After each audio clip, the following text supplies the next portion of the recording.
Mas não só temeu, ele virou pavor. Uma coisa é você ter medo, outra coisa é você deixar o medo se transformar em pavor. Medo é um sinal de atenção. Por exemplo, o medo é o que muitas das vezes nos mantém vivos. Por exemplo, se você está... Vou te dar um exemplo bem simples para você do que é medo, do que é pavor. Você está numa estrada, a estrada pode ir até 100 por hora, vamos dizer assim. Você coloca o seu carro a 100 por hora, você está tranquilo. Você colocou o seu carro a 120, você já começa a ter uma atenção maior. Porque você está acima do limite, aquilo pode te causar um problema. Mas agora eu vou te mostrar o que é pavor. Você coloca o seu carro a 200 por hora e você descobre que ele está sem freio. Aí vira pavor. É verdade. Aí você passa a não pensar mais. Eu quero dizer que o medo te mantém, vamos dizer assim, você alerta com a situação para olhar como que vai ser. Opa, peraí, esse povo poderia ter tido medo no seguinte sentido. Poxa, vai ser difícil, mas vamos nos lembrar lá, vamos perder o raciocínio lógico, vamos nos lembrar lá que Deus nos tirou do Egito, vamos nos lembrar que Deus abriu o mar vermelho, vamos nos lembrar que Deus mandou o maná do céu todos os dias, colunas de fogo, Deus mandou codorniças a nós. Ou seja, Deus está querendo te fazer você lembrar de tudo aquilo que Ele já proporcionou na sua vida. E ali não olhar para o pavor. O pavor é o quê? O médico falou que eu só tenho 24 horas de vida. O médico falou que para mim isso aqui não tem solução não. Esse mês não tem mais dinheiro. Acabou. Não vou conseguir pagar minhas despesas. Você não pode deixar o medo se transformar em pavor. Tenha medo, mas não vire pavor. A Bíblia fala não temais. Mas você tem que entender da seguinte forma: o medo não se transformando em pavor. E eu vou dizer aqui o poder disso. Capítulo 14, versículo 1 diz assim: levantou-se, pois, toda a congregação e gritou em voz alta. E o povo chorou aquela noite. Todos os filhos de Israel murmuraram contra Moisés e contra Arão, e toda a congregação lhes disse: tomara tivéssemos morrido na terra do Egito, ou mesmo neste deserto. E por que nos traz o Senhor a esta terra? Para cairmos à espada, e para que nossas mulheres e nossas crianças sejam por presas. Não nos seria melhor voltarmos para o Egito? E diziam uns aos outros: levantemos um capitão e voltemos para o Egito. Toda aquela congregação se esqueceu de tudo que Deus lhe havia feito e até mesmo murmurar, imaginando, melhor era a nossa vida lá no Egito. Pensaram até mesmo voltar para o Egito, retornar para o Egito. Se esquecendo de tudo aquilo que Deus tinha para eles. E quantos não estão dessa maneira hoje? Talvez você conheceu uma pessoa que era muito avivada, glorificava a Deus muito, mas durante o deserto, durante a jornada, durante a caminhada, durante as adversidades, o deserto tem o poder de fazer você olhar para as dificuldades e para os problemas, e você achar que as dificuldades e os problemas são maiores do que você. E eu quero dizer o poder disso, da murmuração, que teve capacidade de fazer toda aquela congregação a murmurarem contra Deus, realmente a falar: poxa vida, Deus vai nos fazer perecer aqui as nossas crianças, nossas mulheres. A falta de fé é muito perigosa quando você tira os olhos de Deus. É muito fácil você perder o foco durante a jornada. Por isso que Deus fala, vigiai e orai para que não os entreis em tentação. Primeiro é vigiar, depois você ora. Cuidado com quem você ouve. Cuidado com isso é muito perigoso. Você sabe isso? Isso é como se fosse, vamos dizer assim, quem já mexeu com madeira, ou já trabalhou uma madeira, ou já pegou numa madeira e enfiou um estrepe na sua mão. Acho que quase todo mundo num determinado momento da vida. Então se você enfia aquele estrepe, naquele momento você sente aquela fisgada, Eu digo isso com uma certa inflamada do diabo, É a mesma coisa. Você sente aquela fisgada. Mas se você não tirar aquele corpo estranho que está ali, aquele estrepe, aquele pedaço de madeira ali, aquilo começa a inflamar. Aquilo vai começar a ficar vermelho, logo em seguida vai começar a ter um aspecto amarelado do lado, E se você não remover, aquilo pode virar uma infecção generalizada, fazendo você perder um dedo, até mesmo uma mão, se você não combater a infecção. Assim é os sintomas de quem começa a ouvir as vozes que nos faltam a fé. Ou seja, pessoas que não nos querem influenciar para Deus. Você começa a ouvir mais o mundo do que a Deus. O que acontece? O crente que jejuava não jejua mais. O crente, os sintomas, da vida cristã é essa. O crente que jejuava não jejua mais. O crente que orava passará a não orar mais. O crente que buscava passa a não buscar mais. O crente que lia a Bíblia passará a não ler mais. O crente que ia à igreja já não irá mais. E assim é as setas do diabo, as setas inflamadas de Satanás. Se nós não removermos elas, ela poderá até nos destruir.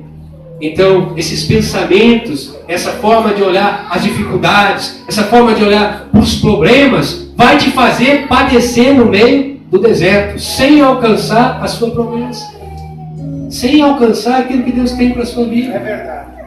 Isso é muito forte. E diz aqui, ó, no versículo 5, aqui, capítulo 14, versículo 5, diz assim: então Moisés e Arão caíram sobre o seu rosto perante a congregação dos filhos de Israel.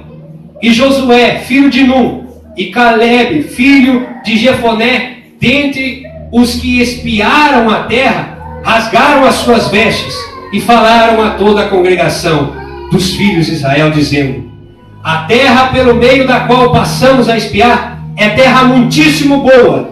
Se o Senhor se agradar de nós, então nos fará entrar nessa terra e nos dará terra que mana leite e mel.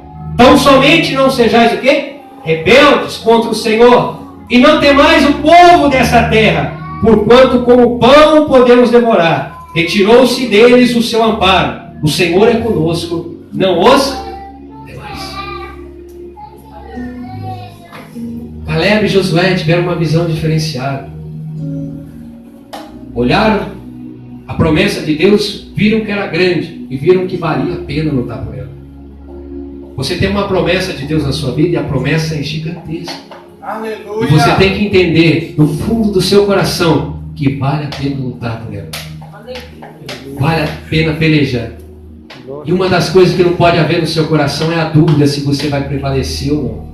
Você tem que ter a certeza: eu vou conquistar, porque o Senhor é comigo. Porque se Deus é por nós, quem será contra nós? Aleluia.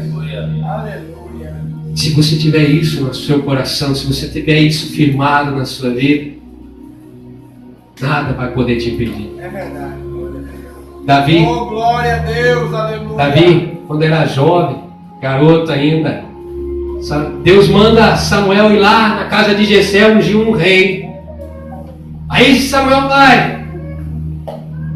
Chegando lá na casa de Jessé, olha lá, homem, um jovem, creio eu, ali mais formoso, mais forte. Fala: certamente estaria aqui diante de mim o rei. Não é isso, pessoal. Não é aquele. Não tem mais um. Não é isso. Não é isso. Até Jessé se lembrar: eu tenho um filho lá, molequinho ainda, jovem, é pastor. Só que ele está longe. Mas já ele vem. Nós não vamos nos assentar sem antes ele chegar aqui. E ali Samuel espera. Quando chega ali Davi, Deus fala: é isso. Porque Deus não olha segundo os olhos do homem, mas Deus olha segundo o coração, segundo os pensamentos. E aquele jovem, quando teve uma oportunidade, para você entender a visão da fé que Deus está nos trazendo aqui. Quando esteve Golias ali, afligindo aquele povo de Israel ali, falando: não vai ter ninguém para lutar contra mim, me subjugar, porque se me vencer, nós vamos ser escravos de vocês, nós vamos os servi-los, mas se eu vencer, vocês vão ser meus escravos. E zombava do povo de Deus.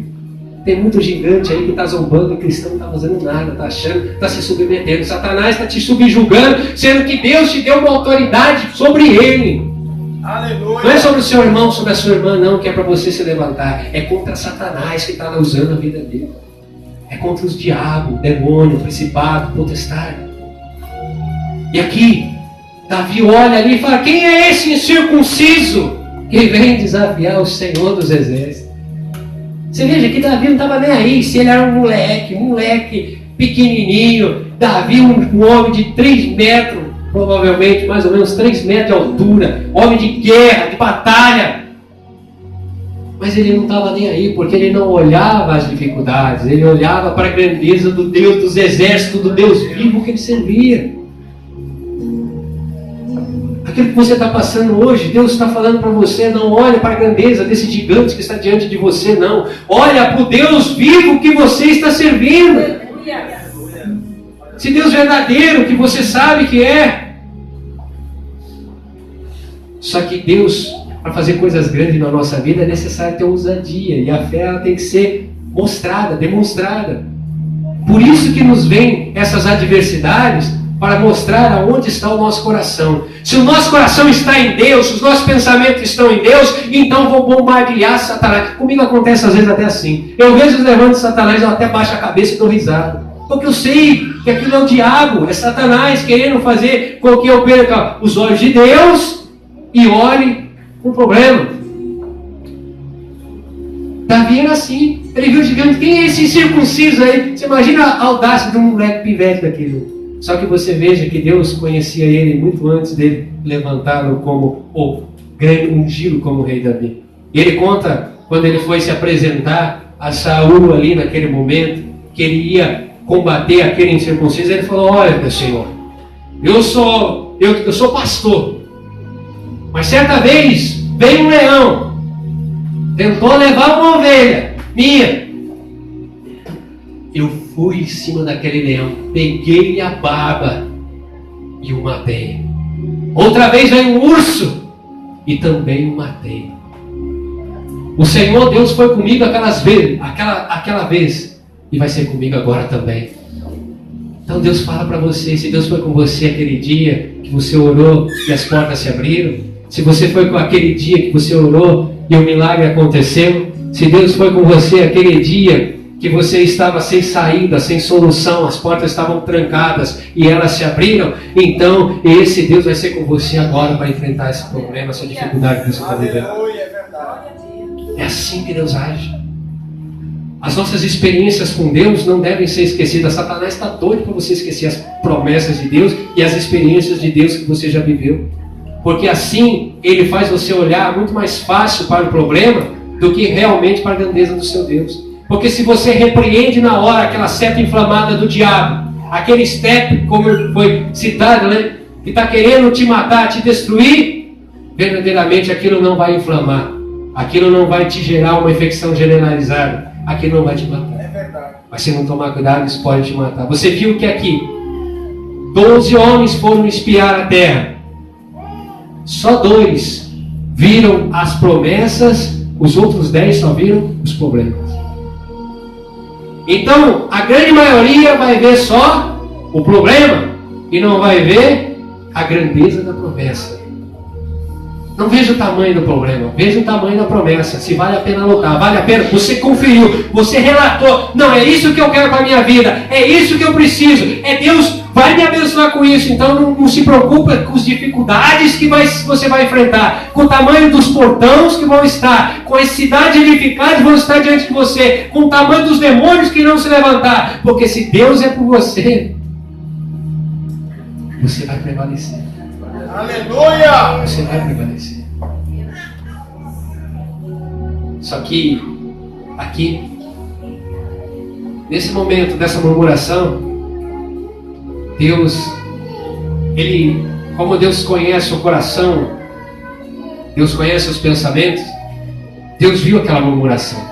Mas esse povo só não murmurou só dessa vez, não. Esse povo veio murmurando várias vezes. Deus providenciando o maná. Deus ali, não, você não quer maná. Murmuravam porque queriam comer carne. Deus falou, tá bom, vocês vão comer carne. Tá bom, me provaram de novo. Eu vou fazer isso para vocês. Mandou codorniz. Eles comeram até sair pelo nariz daquele povo. Mas só que essa vez, como o pastor Leonardo havia dito, Deus ele tem o seu limite. E essa vez chegou o limite de Deus. Aquele povo que Deus vinha tratando com eles vários e vários momentos, chegou o limite.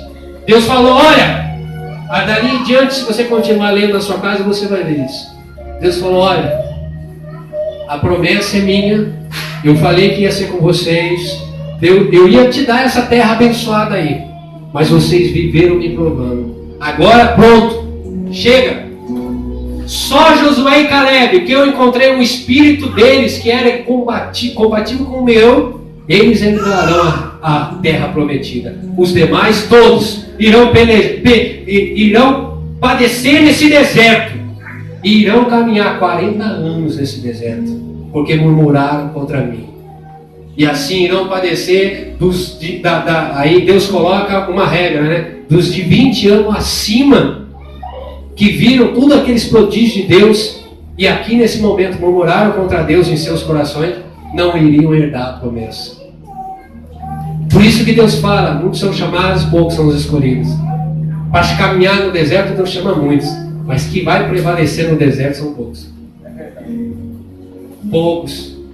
A salvação é para todos, mas nem todos vão alcançar. Canaã, terra que manda leite e mel, está diante de todos. Só que quem está disposto a caminhar até o fim? Mas não é caminhar de qualquer maneira, não.